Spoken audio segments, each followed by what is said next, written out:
What's your name, sir? Edward F. Hill, Okay. And Mr. Hill, how old are you? 90 plus, 90 and a half.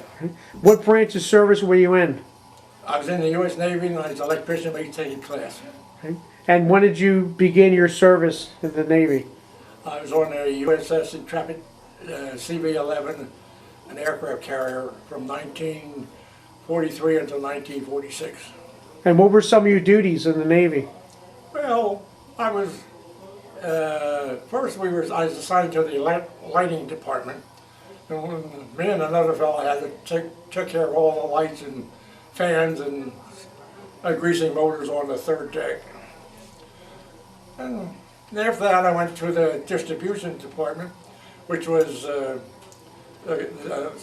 lights and everything else and motors and supplying electricity for the whole ship. And they had 4 1250 kVO motors, I mean generators, not motors.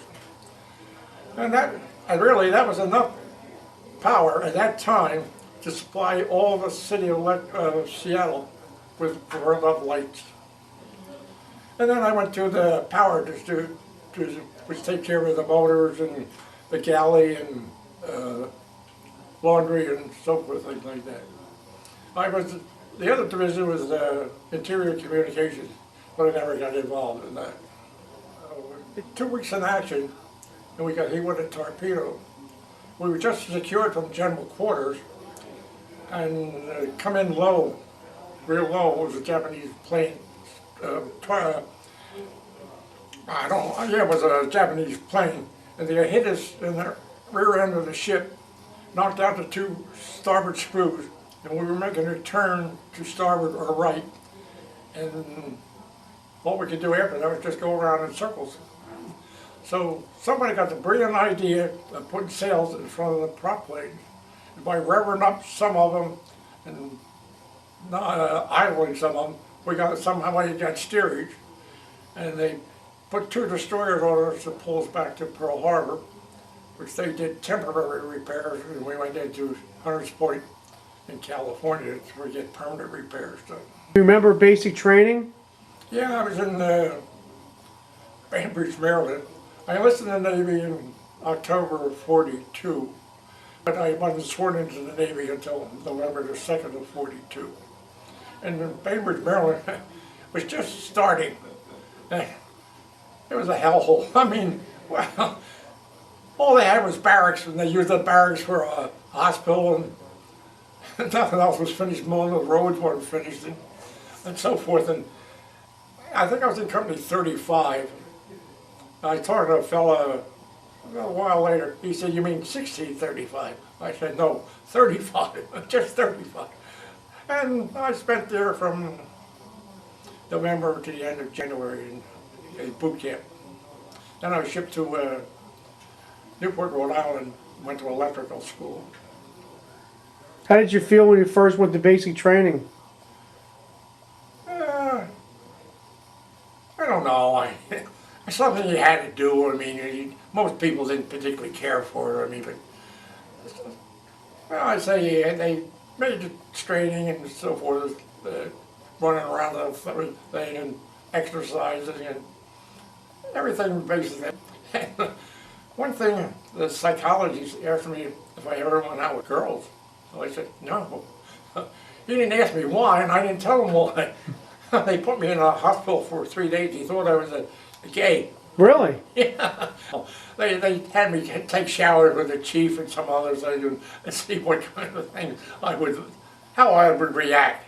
Wow. I mean, I never went out with girls because I didn't have the money to go out with them. I mean, my mother and father couldn't give me any, and what money I had, I used to sell magazines. So I used the money for that. I never ate in a cafeteria in high school. Would go out and spend that money I had with some other fellas to eat the money out. But I always wondered why I was in the hospital. After a day or so, I knew why I was put in there. What kind of magazines did you sell? Pardon? What kind of magazines did you sell? I think it was Radio Digest, Movie Digest, Liberty, Parent. There was one other one, I don't remember what it was. I didn't get very much money for it, for selling them, but It's just that's enough money to make me go to have lunch. Why'd you decide to join the service? Well, I knew I'd be called back eventually in either the Army or be drafted, and I didn't want to be drafted. So I enlisted in the Navy for 6 years. I was originally going to make a career of service, but I stayed in the 6 years. Then I joined the inactive reserve, and I was. They said if I wasn't called by July the 4th, I wouldn't be called. So the 5th of July, they said to report to the Philadelphia Navy or you're reinducted into the service. And after I was reinducted into the service, I don't know how many, couple months, I was assigned to the aircraft carrier Antietam. I was only on that about a couple days because they shipped the Antietam from the West Coast to the East Coast, and the Shangri-La was on the, Shangri-La was on the West Coast. They brought the Shangri-La to the East Coast and shipped the Antietam to the West Coast. That way they saved an awful lot of money by not transferring crews and people money-wise. I mean, and I was on the Shangri-La for several months. What it was, as an active reserve carrier. They had one on the East Coast, which was the Antietam on the West Coast, and then Shangri-La on the East Coast. We had 1/3 crew aboard, and we go out once a month and we check the guns and the landing of the planes and all the other equipment that we had to check to make sure it was worthwhile. And we could have been fully activated within 2 weeks' time. I wanted to get on a submarine, but in electrical school, you took a test for it, and my blood pressure was slightly high, and they wouldn't accept me for that. How does it feel when you're out in the ocean? Can you feel it, or you don't feel it? Well, you could feel it rock a little bit, but you couldn't feel it too much. I was honestly more scared in a typhoon than I was during battle condition. God, waves were 100 foot high or more. Oh God, the ship was really scary. Because every time the hit go down, we had expansion joints, and they split them about 4 or 5 inches each way. And you're supposed to sleep with a life preserver. Nobody slept. No, I say it was really scary during the typhoon, more so than it was in the battle condition. Well, during battle condition, I was very lucky. I had damage control 3, officer's quarters, starboard side, forward. And most of the action was hitting either midship or aft.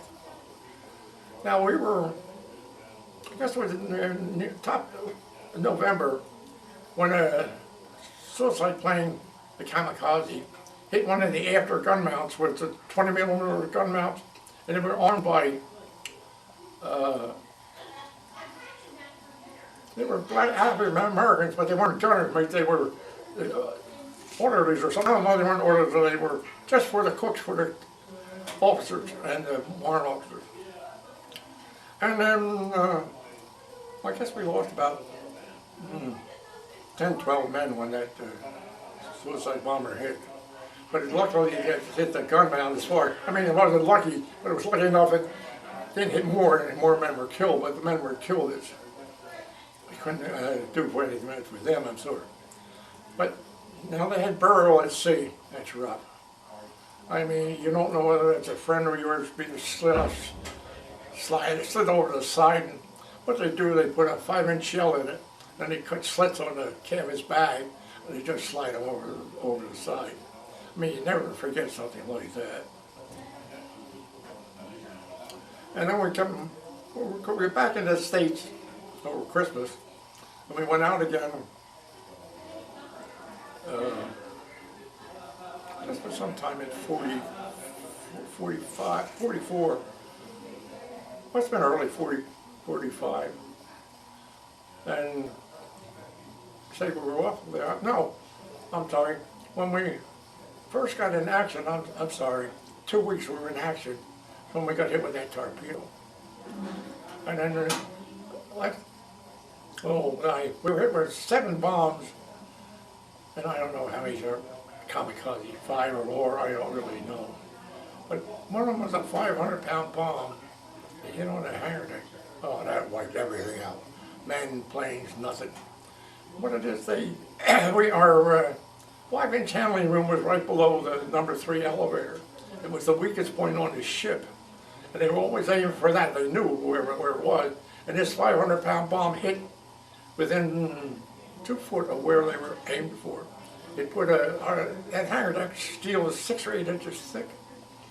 And that 500-pound bomb put a dent in the hangar deck out 18 inches. I don't know whether it exploded then or bounced up and exploded on the hangar deck. Now we have 3 sprinkler systems, forward, midship, and aft.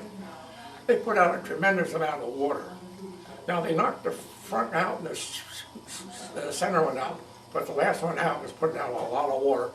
I don't know whether that saved the ship or not, but I think it had a lot to do with it. Now, what happened after the planes left? How did you guys get back to shore when you were damaged?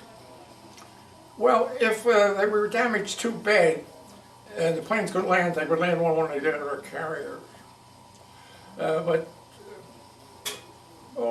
We had the decks were teak. Now, it must be soft for them for the land, but they catch fire very quick, the teak decks. We had quite a lot of fires on the ship and on the flight hangar deck too. I'd say when that 500-pound bomb went off, I don't know, there must have been some planes that was on there that wiped out, but they spilled oil and gasoline on the deck and the whole hangar deck was afire. Now what they had been, like I say, I was in the damage control unit. Now whatever damage control unit you were in, you had to help fight the fires and so forth.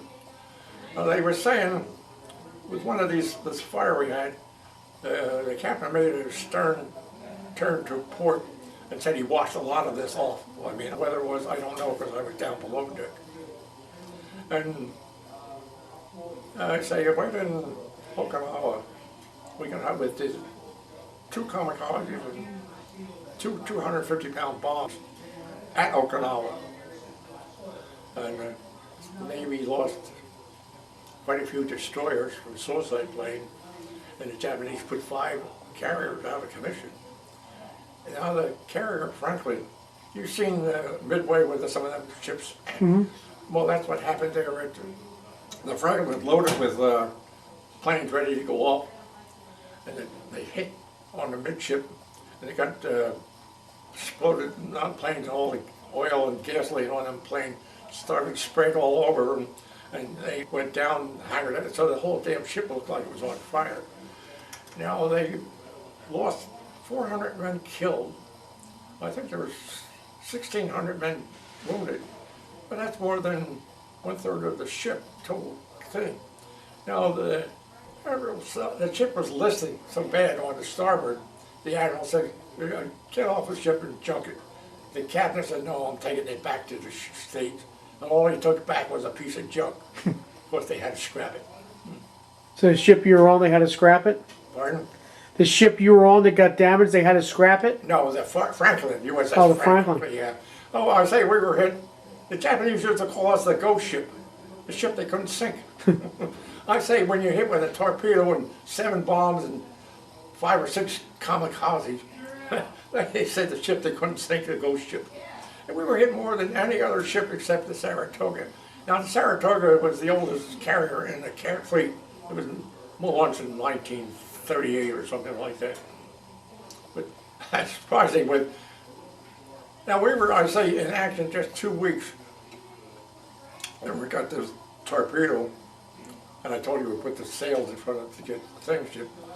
Now, I know there was 4 men killed in the after auxiliary steering room, and they say we lost quite a few men over the side with a concussion knocked over.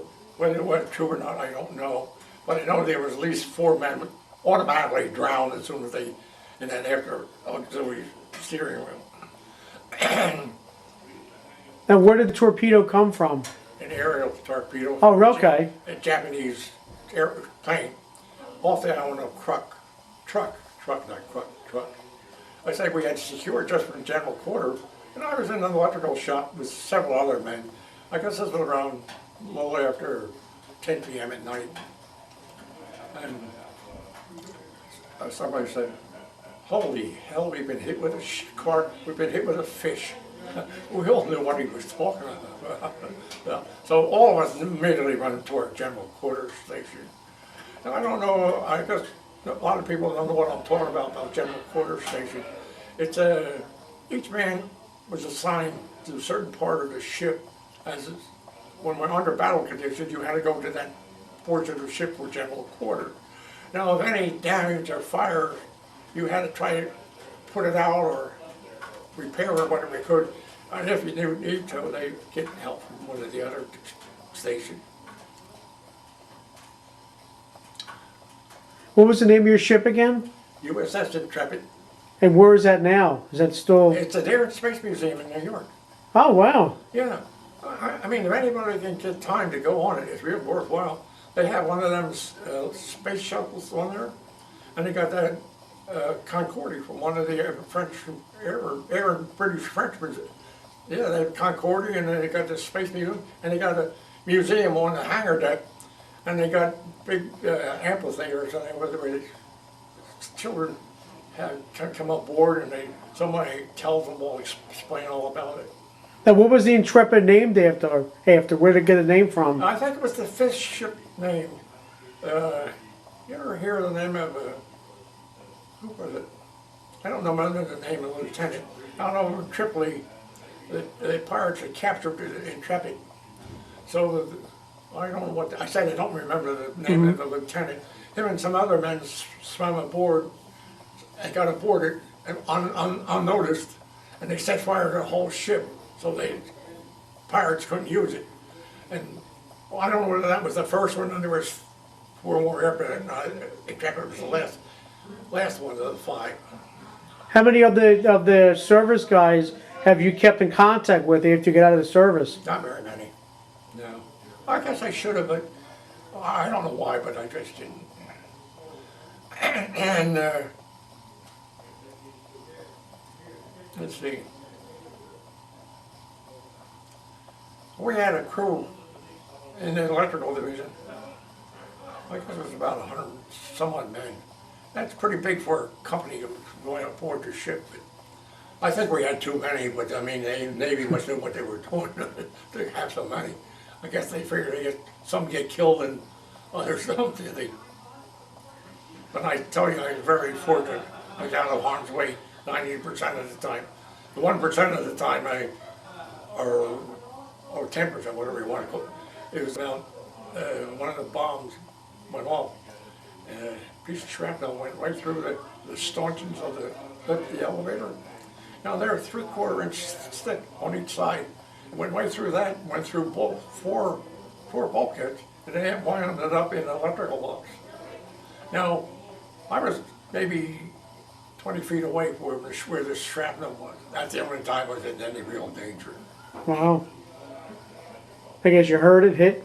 Pardon? You heard it hit? The noise when it hit it? Yeah, you could hear it annoying, but they're making so much noise with the 5-inch and the 40 millimeter, 20 millimeter gun. You didn't hear really much because of that noise that they're making. One funny thing is, we had a Marines that ran 20 millimeter guns on the flight deck on the starboard side. They were firing the gun before the 5-inch guns went. They must have been scared like hell. I mean, the 5-inch one going off, there the Marines are firing these 20 millimeter. I don't know, the plane must have been 5 miles away. But that was funny. You could hear them shooting them 20 millimeter, but you couldn't hear the 5-inch go off. When you were on the ship and it was calm, did you see anything in the ocean, any fish or anything, any whales or anything? Yeah, seen a lot of flying fish. I say this fellow and I, once we checked everything out, we had time. But I mean, how many light bulbs do these kids? And it takes time. God, you want to repair and you don't have much, and we repaired. They used to have fans. We had that oil them and the oil the blower motors. In the blower motor, one time we had to grease it. Usually only grease them every 6 months or 3 months. It had a special lock on it. We had a lock on it because they would play cards inside, you know. But we don't know what this special lock was. The chief says, cut the damn thing. So we cut it off, and we found 15 cases of Four Roses whiskey. Wow. We asked the chief if we could have one. We eventually found out it belonged to one of the officers. Now, he must have been scared to walk hell, because how much 15 cases of whiskey can you drink? Even if he drinks one a day, what's that, the last couple of months more? 15 cases, wow. What did you guys do to pass time on the ship? Well, we had movies, and sometimes we play cards, and they roll dice, and you're not supposed to do any of this damn thing, but they sold it in the commissary, dice and cards and everything. So they knew the fellows were playing them, but just to kill time. Sometimes you read things, and if you wanted to, you could go help the chaplain do some things. So they had some pictures or paint by numbers. So sometimes I paint some of them, and a lot. I say we had to usually have a movie every night.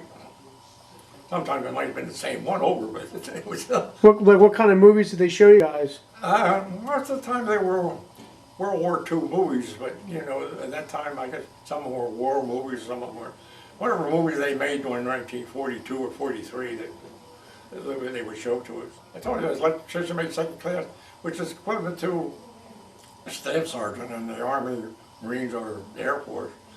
Now I had the pay raise that they had, but I didn't have the authority they had. I mean, a staff sergeant in the Army or Air Force had pretty good ranking, but I say all I did was equal in pay, but not otherwise. Who did you meet famous throughout your life? Pardon? Did you meet anyone famous in your life? Any presidents, anything? I don't know, some of us had USO shows on here, but I never met him personally. I don't remember what the USO shows were. But I guess we had several. We had, when we were in port, we used to have quite a few USO shows. I guess like Bob Hope? I don't remember, I don't think he was ever aboard ship. I mean, there were so many ships he couldn't get on all of them. But at the end of the war, we had 34 ships, 12 escort carriers, and 11 or 12 of these carriers built on cruisers. They were about 500-600 feet long. And we had, that's not to count the jeep carriers, they were only, they're just enough to with the helicopters to supply. We didn't have very many helicopters during the war, but just enough to help some of the men on the beach. Now, Admiral Halsey, he had about 35 carriers in his group at this time. Now they knew the Japanese were coming down from the north, so he sent all 35 carriers up north with the Yamaha and the whatever carrier Japanese had left. But the Japanese had most of their fleet coming through the Saratoga Strait. Now, finally he got word that they were coming down. God, we had turned around and come back. We were going 33 knots coming back, and the destroyers couldn't keep up with us. I mean, if they could, they would burn out. Well, and not a slight, I think it's slightly over, we were going about 33 miles an hour, which is pretty fast for a ship, especially when you got over 30,000 tons. Wow. What did you do when you get out of the service? I went to electrical school, went to drafting school, then I went to refrigeration school. I don't know why I went all to these schools, but I was just using my VF, which was foolish. I should have specialized in just one. So what did you end up doing in a career? Pardon? What did you do for your career when you got out? I was in I told you I was in the active reserve, and when they called me back on the 5th of July, I was in Philadelphia for a month or more, and I went to Brooklyn, where the Antietam and Shangri-La was. And the Shangri-La, as I told you, was an active reserve carrier, as was the Antietam. And they experimented with both of the ships. I think the Antietam was, they experimented with angled deck. And the Intrepid was the first one to have the angled deck after the war. What they recommissioned, they put it out of commission in '46, I think 52 they put it back in service. It was the first one, active carrier, to have that angled deck on it. What is an angled deck? Well, I'm sure that they've seen pictures of them on the thing. From the after end of the carrier, the chip goes slightly on a maybe 45-degree angle. It just don't go out far enough over the ship, but it's far enough out where they don't the balance of the ship. Now, what they do on the ship when they build them, you have they go from the center line down and across. Now, when you put the 1,000 tons on this side, you got to put 1,000 tons on that side, or put 1,000 tons here, you got to put 1,000 tons here for counterbalance. And we had electrical shop, a machine shop, a gunnery shop, aerial machine shop. God, it was enough on that ship to be like a little city. I mean, we had everywhere from repairing shoes to repairing shoes to repairing clothing. They had supplies shipped on there, and I think we had five barbers, and I think we had 5 dentists. And I don't know how many other officers worked for in the medical department. What's the best thing you liked about your time in the service? Camaraderie. Thank you for all the friends you made. I think that was the best time, yeah. And we went to, 5 days after the war was over, we were in Japan, in Tokyo Harbor. And that was a little scary at first. You didn't know how the people would react. They were mostly pretty friendly. They didn't know how you would act. I mean, that's what they were saying. Boys were playing baseball. I wanted to play baseball with them, but I thought I'd better not. So it was interesting to see the boys playing the baseball. I haven't seen that in 15 years. So you played sports growing up as a kid? Pardon? No. You didn't play any sports? No, I was a cheerleader in high school. That's hard to believe. Oh, wow. Yeah, we had 5 girls and 5 boys. I was very good as a cheerleader. Most people don't believe me. I have pictures of it, home on it, but they taken it as a cheerleader. I say I got elected most sports, most, not athletic, most, something like sports, it wasn't sports, most spirit for school. Hmm. What made you join this post, or this American Legion post? Well, Nick DeCroza, I was working with Nick for quite a few years for Marshall Pennsylvania Water Company. So he asked me if I would join, so I said, he was commander at that time, so I joined the post. And I'm glad I did. I belong to the VFW over there in Pennsylvania too, but I don't go to any meetings over there. How long have you been a member here? 30 years. And I know recently you won some awards you got from the county? Pardon? Recently you got awards from the county? Yeah. What did you get? First, last year at Memorial Day, I guess it was, down at Harley Cemetery, they presented me with a Korean War medal. And two medals, one was from the county and one was from state, I guess it was.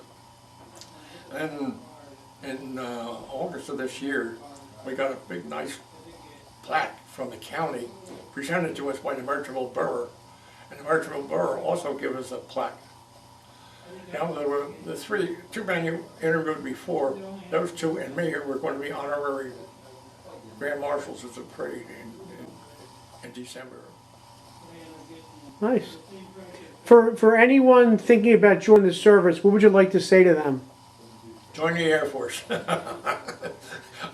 would have gone, if I had to go back in, I would join the Air Force. Well, I think they treat them better. Well, they get treated all, but I didn't want to join the Navy to crawl through damn mud like the Marines do. I mean, I'm not that gun-ho stuff. The other fellow you'll meet next time, he was. He was in World War II and Korean War, but I said I didn't want to crawl through that damn mud. Is that what he did in basic training? What? They made you crawl through mud? No, not in the Navy. We had to go around exercise around the lap a few times, you know what I mean? A lot of exercise. They give you so many shots. Now they were experimenting with one company behind us, ahead of us. Yeah, 36, company 36. They put 90% of the men on the back with the pneumonia shot. Now, after we got all these shots, the chief was making us do calisthenics. No, I was about oh, that's oh, Jesus, I can't stand this thing. So he said, anybody that can't stand this, walk out. Well, one man did, but he was operated on 2 weeks before for appendicitis. So I figured, well, nobody else is going, no, they'll say I'm a coward if I go out. So I didn't walk. Nobody did. Only that one man did.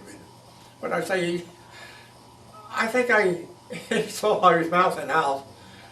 He made me carry 2 buckets of sand around the building.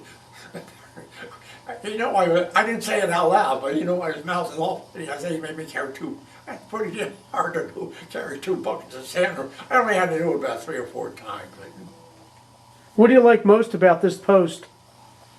Oh, it's very nice. Their men are very nice. They're very cooperative, and they're not very cooperative as far as you know what I mean. But they're very nice, and I was doing different things. I coloring contests for 30 years. I'm chairman of the food bank, and I also sent 2 boys to Boise State. Now we sent 2 boys to Boise State at the end of June for a whole week in Writers College. And what they do there, they go through the whole process of the political system. They left anywhere from a sheriff all the way up to a governor. Freeholders, assemblymen, state senators, and so forth. Every boy says it's well worthwhile going. So you enjoyed your time in the service then? I had a nice time. You just wish you went into the Air Force? Pardon?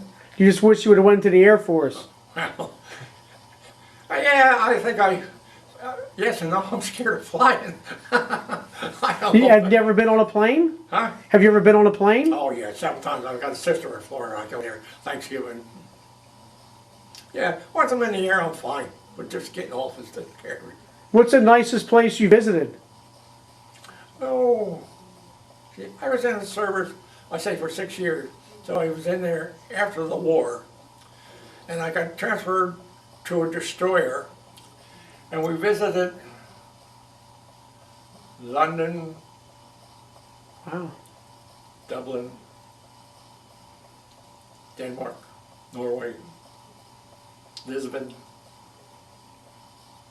Now, Denmark is very nice. It's a very nice place. I think I'd like to go back there. I was only in Ireland just for a few hours, but I'd like to go back there too.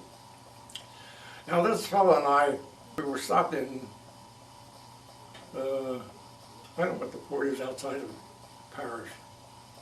Well, it don't make any difference. But, another fellow and I went to Paris for a couple days leave. So, the first day we had we said we wanted to go a trip around Paris. It was they say a motor car. I said, oh, that sounds fine. The motor car happened to be a bus. What they did, they take you to 5 different nightclubs. Now they had one was in a sewer. There's only one down, one deck. And they wanted somebody to guarantee, it didn't guarantee, they wanted somebody to volunteer to put their head in it and go get the team. So guess who volunteered? You did? I volunteered for it. Hey, what they do, they put a head of cabbage in there, and they push it down. It's one of them trick, I'm glad it's a trick. Mm-hmm. Then they put your head on there with a nice velvet thing on it, and let push it down and nothing happens. But they give you a glass of wine in each one of these and put a little show on. So each show gets a little bit better. Now the ones that you and I would go to would probably be 3 or 4 normally. 5 was a real high class thing, and I say put these shows on.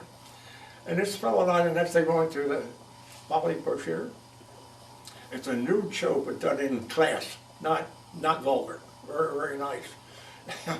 We had in one of these seats right above the round seats, right above whoever's in front of us. I think we spent 2 months. I told my father I spent 2 months paying You goddamn fool. You know what the hell do you ever do with it? I said, when the heck am I ever going to get back to Paris again? but I'd say that Paris Belgier is a very nice show. And we went out and actually picked up two. Well, it was Pig Alley. We had our own hotel. I think mine was a USS American. I mean, not US, the American Hotel. I don't know now. So I picked up this girl, and she said something to him in French. So I had to pay another hotel room from there. I wound up in her hotel room. Three different rooms in one. I couldn't use. Now she got a bottle, and she farted in it. I asked her, "What's that for?" She says, "It's a opener in the morning. It's really a good opener." Really? I never did find out. I don't care what I said. I got the hell out. I went back to my own hotel room. But I told my father I spent 3 days paying, 2 days. Oh, he really. But I had fun until the other guy. Who was your favorite entertainer growing up? We really had them in ship on shore. Geez, I don't remember. I know we had Shirley Temple aboard. We had some bands aboard, but I don't remember what all they were. Some of them were well-known bands, but I don't know what they were. I don't remember. I don't remember anybody else really famous everything. Do you have a favorite movie? Not especially. No. A favorite song?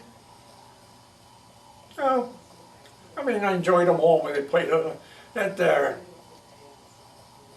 what was it, the girl from, she spoke English. They called her something, name of her. She used to play the song when we were on we're out at the water. We liked to listen to her. I mean, they said, all this telling them this, she knew what ships was all around and so forth. They had all that thing. But it was enjoyable music that they were playing. Most of it didn't give a what she was saying, but she was just saying some propaganda stuff, Can you salute for the audience? Show the audience how to salute? Now, in the Navy, you always salute when the officer has his hat on. Now, that's in the Navy or Marine Corps, you salute an officer, whatever he has his hat on or not. You go meet an Army officer or a Marine officer, they're a little PO'd because you don't salute them. I say we just salute them with the hat on. But,